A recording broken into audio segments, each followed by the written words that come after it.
In this video, I'll show you how to create a playful opening where the video appears as if it's being uncovered or brushed away by a hand-like motion. Start by opening your project in CapCut Mobile and placing your video clip at the beginning of the timeline so the reveal feels intentional. Tap on the video clip to select it. From the bottom toolbar, tap on Animation to access the animation settings.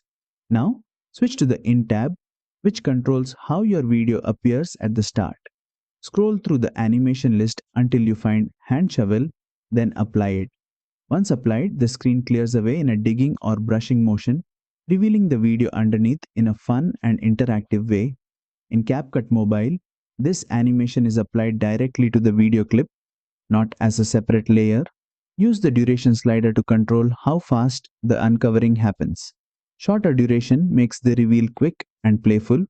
Longer duration slows it down, making the motion feel more deliberate.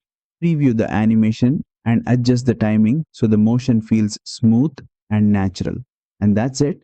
You've successfully added a hand shovel reveal animation in CapCut Mobile. If this tutorial helped you, don't forget to like, share and subscribe for more CapCut Mobile animation tutorials.